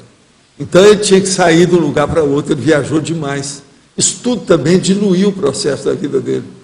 Quando a pessoa viaja demais, não dá para seguir a vida dela em detalhes. Mas é intencional? Ele pode ter feito isso intencionalmente? Muita coisa foi intencional, porque o povo perseguia ele e ia embora. Ele saía de um lugar para outro. Agora, Olha bem a vida dele, que você vai ver. Ele tinha uma espécie de dromomania, ele não parava. E ele chegava e queria acertar todas as religiões. Quer dizer, ele mexia na pior coisa que havia. Aonde doía. Que era o problema de melhorar as práticas religiosas do povo, acertar aquilo, colocar as coisas melhores, acabar com certas falcatruas, mentiras. Ele, então, queria adoçar, limpar isso tudo. Isso criou problema para ele. Agora, Valdo, certos mitos, então, sobre os quais, ou personalidades muito notórias, que a gente não consegue achar nada, ou quase nada, igual Clístenes, por exemplo, de Solon, acho que a gente quase não acha nada. Já pode ser uma indicação de alguma coisa nesse sentido, que é de uma apagada alguma coisa assim, intencional? Alguma coisa assim. Agora, a gente tem que olhar muito esse povo que é escondido, porque às vezes tem falcatrua no meio, né? A própria vida dele estava furada, então ele mesmo escondeu. Mas o caso do Clístenes, você disse que não, que ele era uma personalidade de alto nível, uma personalidade... É igual às coisas do Apolônio de Tiana, coisa séria. O problema é que é difícil de ver isso. Agora, extrafisicamente, eles sabem disso, porque isso aí pegou na ficha de cada um, né? Agora, a favor. Quando a gente fala... A ficha é que é o elemento que você pode confiar. Agora, a energia é o outro, porque só da gente mencionar o nome, o padrão de energia muda. Então, isso pode ser uma grande evocação. Ratificação. Você faz a evocação. A evocação, a evocação muda o holopensene. Já muda tudo, nublou tudo aqui, ficou tudo frio. É um fato. Agora, foi baseado nesse processo de evocação que o povo começou a fazer prece. As orações foram baseadas nisso. Isso vem da época da antiguidade, dos índios, aquela coisa toda. Que eles viam que alguma coisa mudava, eles não sabiam o quê. Foi aí, então, que começaram os taumatúrgos, as grandes manifestações coletivas, aquele negócio todo foi nisso. Agora, eles enveredaram por caminhos que não prestam, né? Que não servem, né? Tudo errado. Isso aí que é o X. Criaram muita muleta com isso. Processo de prece, oração, é um problemão. O endeusamento. É o problema da liturgia religiosa. Isso é terrível. Tudo na vida tem um ritual, né? Tem uma liturgia. É a cerimônia do processo. Mas a gente não pode deixar isso tomar conta do conteúdo da verdade ou dos fatos. E eles deixam, aquilo se enrolam, aí piora tudo. Tem toda a relação com o verbete, específico. Pois é. Não, nas nossas coisas aqui, por exemplo, vocês olham que eu procuro ser o mais simples possível. O cara uma vez virou para mim e disse assim, mas como você é simples? Você só usa branco? Eu falei assim, que coisa mais simples do que isso? Eu não uso nenhuma outra cor na minha roupa. Isso é simples ou é complexo? Não, é simplíssimo. Branco. Tem uma dos approaches, das abordagens que faz ao branco, é como se fosse a inexistência de cor. Quer coisa mais simples do que isso? Agora, o cara está reclamando de mim. Por quê? Não, você não é simples, você só usa branco. Vê se vamos entender essa cabeça. Agora, o pior aqui, ó, a mesa é branca, esse porta-livro é branco, as páginas ali são em branco, o meu chapéu é branco amarelado, porque não tem outro mais branco. Mas é o jeito. Então, como é que nós ficamos? Outra coisa, o lenço de papel também é branco. Ó. É a vida. Agora, ó, quem mais nós temos, que ainda tem ainda alguns minutos aqui para nós falar. Professor, eu, Sim. aqui. Voltando à sedialidade que o senhor estava falando agora há pouco, eu tenho uma dúvida que eu gostaria de ser esclarecida. Por exemplo, quando você percebe que tem várias consciências com você. Então, você exterioriza, e elas continuam ali. Então, isso aconteceu comigo e me deu a impressão de que talvez eu estivesse sendo isca. Eu peguei e deixei e fazia ver quando me importunava. Se não estivesse importunando, eu deixava, simplesmente. E o que aconteceu? Me passou pela cabeça que, caso elas não fossem, eu estivesse sendo uma isca consciencial, que elas poderiam me machucar, poderiam ser elas mesmas que estivessem me colocando aquela cunha. Né? Mas me deu essa impressão. Como que a gente faz para ter uma certeza que a gente está sendo isca? Você tem que escutar, não é consciência, nem se incomodar com isso, não. Tem que incomodar com o amparador. O amparador é que te vai dar inspiração séria na situação.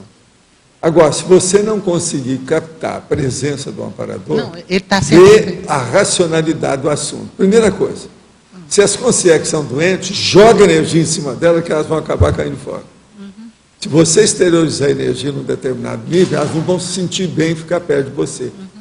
Essa que é a regra do processo da desassedialidade, do ser desperto, todos eles fazem isso.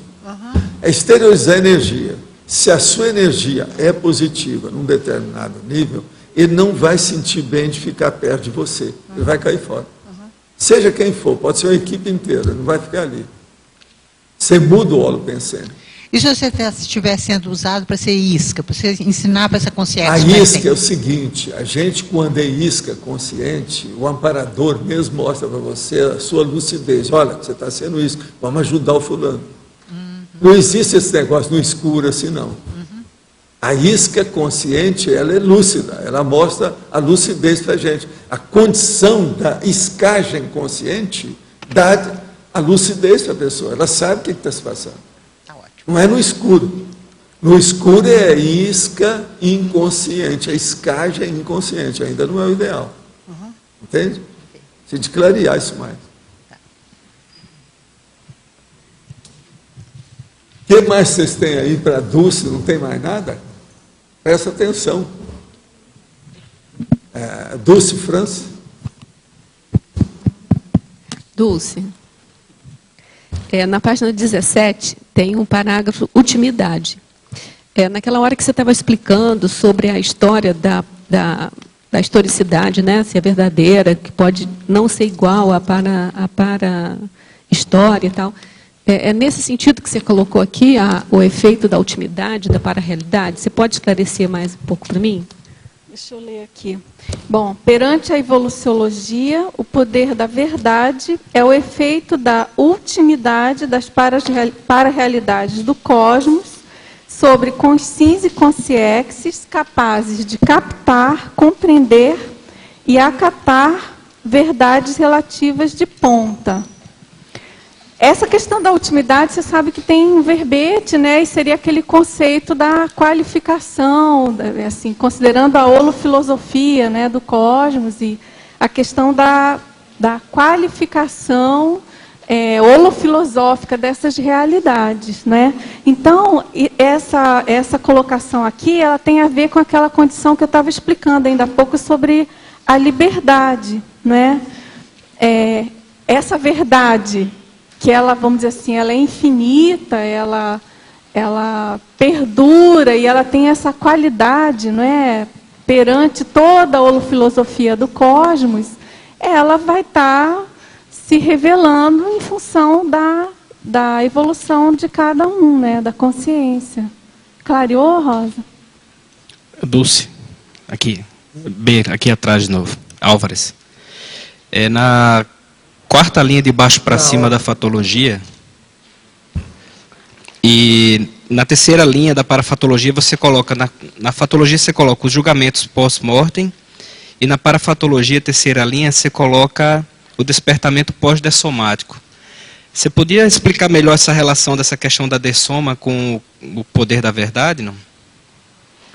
Bom, no caso aqui dos julgamentos pós-mortem, eu estou me referindo especificamente aos julgamentos intrafísicos que ocorrem a partir de uma dessoma, por exemplo. Então, é toda uma condição diferente, né, de uma realidade, de uma verdade que vai estar se revelando para uma consciência, para a consciência num outro momento. Então, isso é uma condição que ocorre. Então, você tem vários exemplos. Está muito bem colocado. Um está na fatologia, o outro está na parafatologia. Que aí é a visão das consciências sobre um fato que envolve uma consciência. Tá certo? Certo. Aí, na questão do despertamento pós-dessomático, é justamente o avesso disso, né? O despertamento da consciência, considerando a realidade, tomando ciência da realidade extrafísica dela. Então, assim, eles têm um diálogo, né? Essas duas colocações. Fica bem aqui a orientação para assistir Nosso Lar. Você tem a exemplificação clara desses dois exemplos aí que ela acabou de dar. Obrigado. Caso do André Luiz. Ela está falando para vocês verem o filme Nosso Lar. Vamos ver isso. Ele está aí na praça, está lá no... Tá certo. Por falar em filme, né, no filme de Chico Xavier também tem aquele caso, mostra aquele caso do julgamento, que tem o efeito da informação mediúnica dele no desenrolar de um processo, né? Um caso de julgamento pós-mortem. Quem mais? Quem é que está com o microfone aí? Como é que nós estamos? Verdade dominada.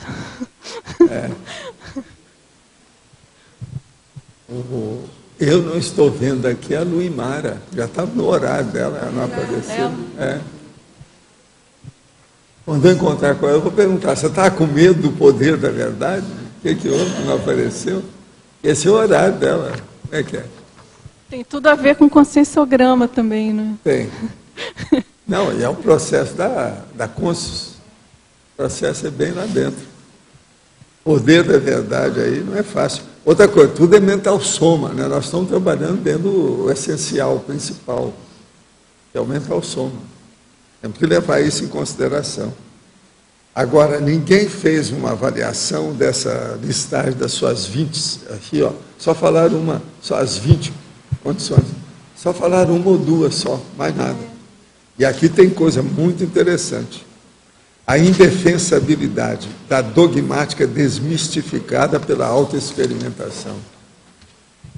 A inventividade, a solucionática na proposição de verpons úteis.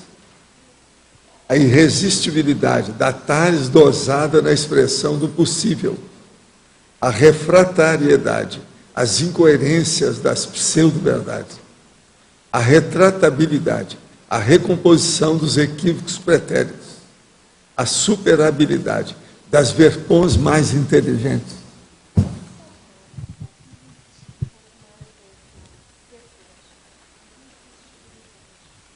Tá. Bom, aqui é a irresistibilidade da tares dosada na expressão do possível. Tem a ver com aquela pergunta que o Eduardo tinha feito, né? Então, é essa condição de você ter a tares dosada realmente, né? Dentro da condição mais apropriada. Então, quando você acessa e tem essa competência maior para acessar e vivenciar as verdades mais prioritárias, ela promove essa irresistibilidade de você saber dosar tares. Né? Uma coisa está ligada à outra, que é até aquela colocação que eu tinha feito antes. Se você não tem esse cabedal, essa competência, também eu acho que dificilmente você vai estar acessando aí maiores verdades, né? Verdades mais plenas, enfim, mais sérias. Tá certo? Quer falar, professor Valdo? Agora, não, o que eu quero dizer é o seguinte, que a turma está sabendo fazer os verbetes, vocês já viram, né? Hoje nem o Álvares não fez nenhuma apreciação sobre a sua forma, não achou nada aí. Está danado, está criando problema agora para ele. Como é que faz? Ele até já foi embora, não está aí. Ele está lá atrás, tá lá. Ele até caiu fora. Quer dizer, estão fazendo os verbetes muito certos, alto nível. A situação está precária. Queremos ver vocês falarem a respeito disso. Como é que nós estamos? Como é que fica? Tem que dar um jeito. Agora, o que eu vejo é o seguinte, realmente os verbetes estão até melhor do que os meus, alguns deles.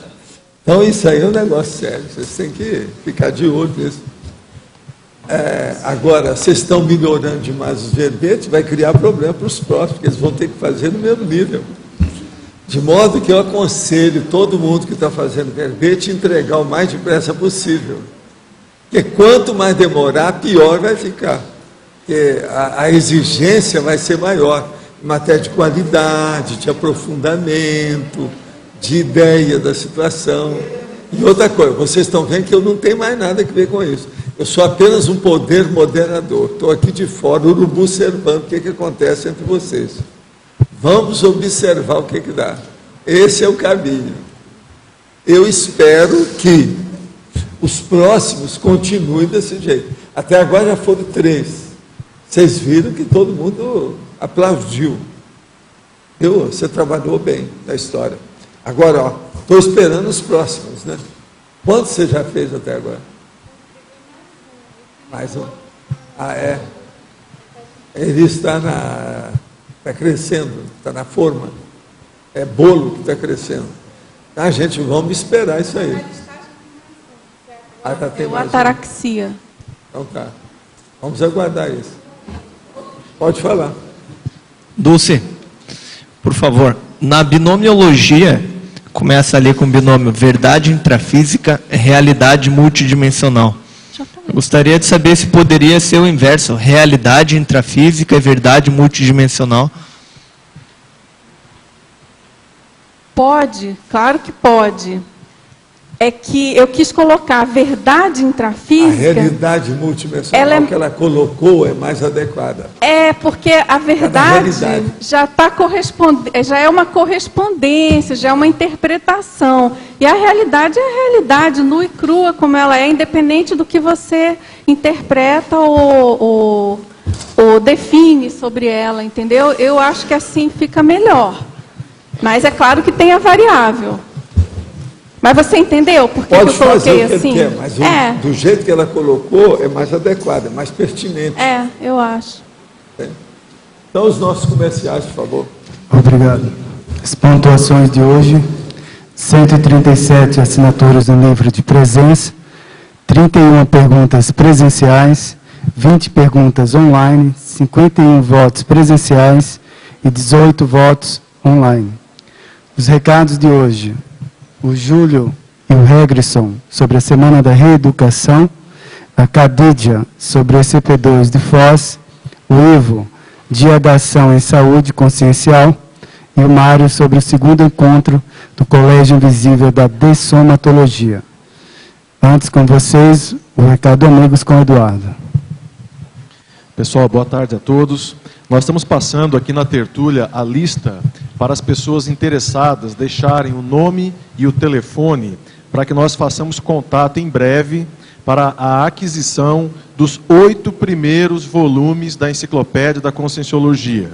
Esses 8 primeiros volumes formarão um kit que o professor Valdo está levando para Uberaba, e nessa onda nós aí conversamos essa possibilidade de também os interessados terem acesso a essa primeira publicação.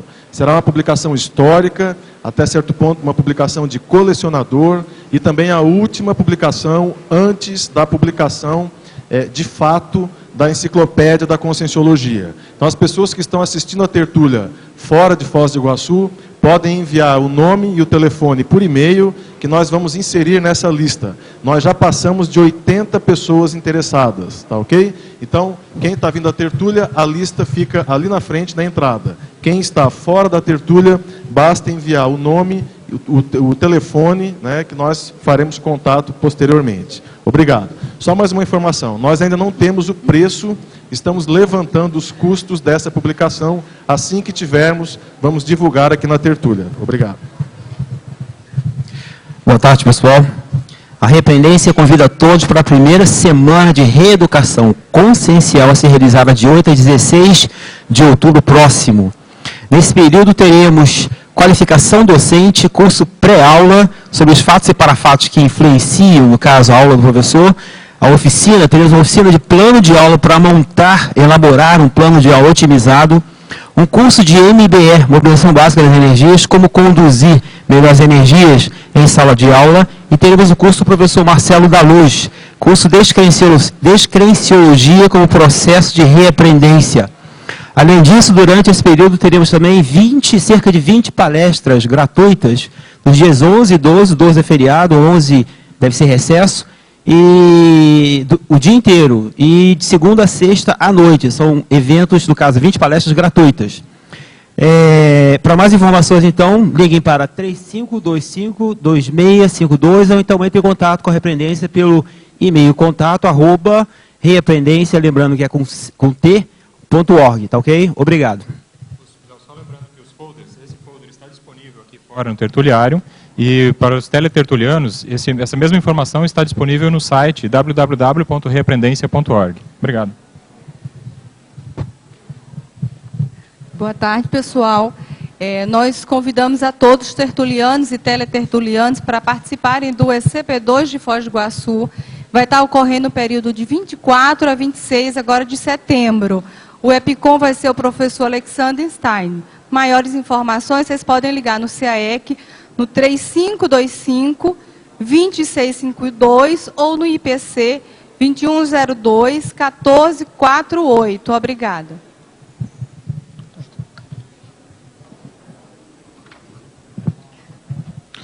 Pessoal, gostaríamos de lembrar a todos que dia 7 de setembro nós vamos ter aí o Dia de Ação em Saúde Consciencial no campus da OIC. Várias atividades com gratuidade, atendimentos médicos, palestras, consultorias financeiras, uma série de atividades, todas elas com gratuidade no campus da OIC, nesse feriado agora da Independência, no dia 7 de setembro. Começa às 8 horas, vai até o meio-dia. Depois tem o intervalo do meio-dia até as 2h30, e 2h30 recomeça até as 18 horas lá no campus da OIC. Obrigado. Boa tarde a todos. O Colégio Invisível da Dessomatologia realizará nos dias 5, 6 e 7 de novembro o seu segundo encontro internacional no discernimento. O evento será composto por apresentações de autopesquisa dos seus participantes, por mesa de debate sobre diversos temas da dessomatologia. Contará com a participação da professora Malu Balona, consultora-geral do nosso colégio, do professor Mário Oliveira, do professor Nário Takemoto e de 2 professores mestres de enfermagem da UniOeste, professor Luciano de Andrade e professor Marcos Arcoverde, e demais pesquisadores da Conscienciologia. Este evento é gratuito e será transmitido ao vivo através da internet. Brevemente, disponibilizaremos a programação do evento e contamos com a presença e apoio de todos. Muito obrigado.